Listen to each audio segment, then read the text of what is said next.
IMF 외환 위기가 닥쳤을 때 엘리트 회사원들이 사표를 던지고 한의대에 도전하던 시절이 있었죠. 전문직의 고수익이 보장됐기 때문인데 지금은 달라졌습니다. 왜 그럴까요? 이슈 뉴스 먼저 박대기 기자가 한의원이 처한 상황을 취재했습니다. 지난달 문 닫은 한의원 자리에는 침대만 덩그러니 남았습니다. 투자한 시설비를 안 받겠다며 이른바 공짜 매물로 나왔지만 팔리지 않아 결국 한의원은 철거됐습니다. 환자가 별로 없었다고 저희도 여기 이제 올라가서 치료받는 직원들이 있었는데 한가했다고 하더라고요. 손님 많다는 지하철역 앞 한의원도 폐업하는 곳이 속출하고 있습니다. 몇 주 전까지만 해도 한의원이 들어서 있던 자리입니다. 권리금 없이 매물로 나왔지만 한의원을 하겠다는 사람이 없어 지금은 이처럼 텅 비었습니다. 헐값에 팔린 한의원은 몇 달이면 다시 문을 닫아 애물단지가 되고 있습니다. 경영이 잘 돼서 몇 년을 끄는 게 아니고 주인이 바뀌면서 이렇게 가는 거죠. 그 수지타산이 안 맞아서 적자가 되니까 바뀌는 거고. 한의대 졸업생들이 일자리를 골라가던 것은 옛말이 됐습니다.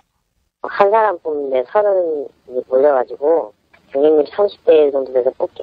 그렇게 자리를 어렵게 구해도 급여가 그렇게 많이 되질 않아서. 한의대생들은 문 닫는 한의원들을 보며 앞날을 걱정하고 있습니다.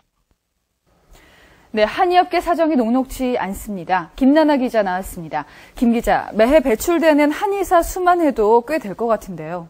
네, 해마다 10여 개 한의대를 중심으로 750명씩 한의사들이 배출되고 있는데요. 그만큼 개업하는 한의원도 늘어야 할 것 같지만 현실은 그렇지가 않습니다. 지난 2007년에는 1,400여 곳이 새로 개업을 했는데 2009년에는 1,200곳 정도로 이렇게 점차 줄고 있는 추세입니다. 이런 와중에도 해마다 7,800곳씩 폐업하는 한의원이 생겨나고 있습니다. 그만큼 한의원을 찾는 사람이 줄고 있기 때문이겠죠.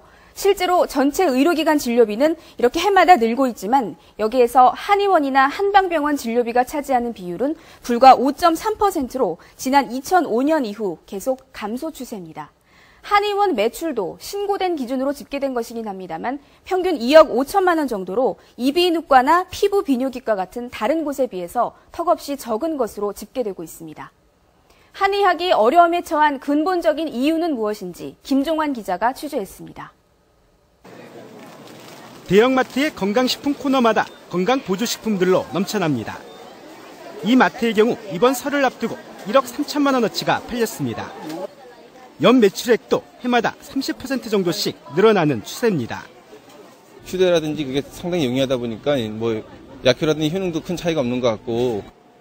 이 피부질환 환자에게 한약을 처방하면 의사의 기본적인 처방만 받았을 때보다 환자의 부담이 5배 정도 늘어납니다. 대부분의 한약은 건강보험이 적용되지 않기 때문입니다. 한약을 찾는 사람이 갈수록 줄어드는 또 하나의 이유입니다. 재배학은 현재 비급여화 대상이 되어 있기 때문에 그런 부분에 있어서 비용적으로 좀 부담스러워하는 것이 사실입니다. 뇌경색으로 쓰러진 이 환자는 의사에게 응급처치와 정밀 진단을 받은 뒤 한방에서 침과 뜸 등으로 치료를 받았습니다. 이런 한양방협치는 한의학 발전의 가능성을 더 높여주지만 환자가 이중으로 진료비를 내지 않도록 보다 구체적인 제도가 마련돼야 합니다.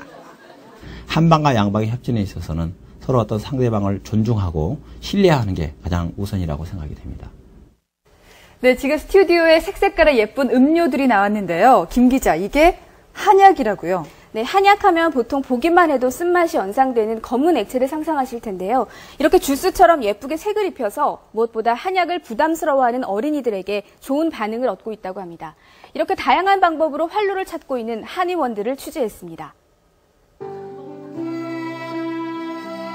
이 한의원에선 매일 연주자들의 공연이 이어집니다. 한의학의 음악 치료를 접목해 음악이 마음과 몸을 이완시키고 침술 효과도 키울 수 있다는 것입니다. 입소문을 타고 지방에서까지 환자들이 찾아옵니다. 옛날 치료법을 바탕으로 해서 좀 더 발전시키는 게 바람직한 게 아닌가 저는 이제 그렇게 보고 시도를 하는 것이죠. 침과 경락만으로 가슴 모양을 바꿔준다는 한의원에도 여성 고객이 줄을 잇습니다. 가슴이 되게 컴플렉스였는데 수술하는 건 너무 되게 무서웠어요. 성장 비만 클리닉을 넘어 한의학의 영역 확장은 끝이 없습니다. 최근에는 많은 한의사들이 한방을 과학화시키고 전문화시키고 있는데 저 같은 경우는 미용이나 성형 쪽으로 관심이 많기 때문에 그쪽으로 접근해 나가고 있습니다. 정부도 우리 전통 한의학의 신뢰를 높이기 위해 한약재 판매업소의 자체적인 조제 행위를 금지시킬 방침입니다. 철저한 품질 검사를 거쳐서 유통이 되도록 이렇게 하도록 법을 개정을 했습니다. 그리고 금년 10월 1일부터 시행을 하는 것으로 공포를 했습니다.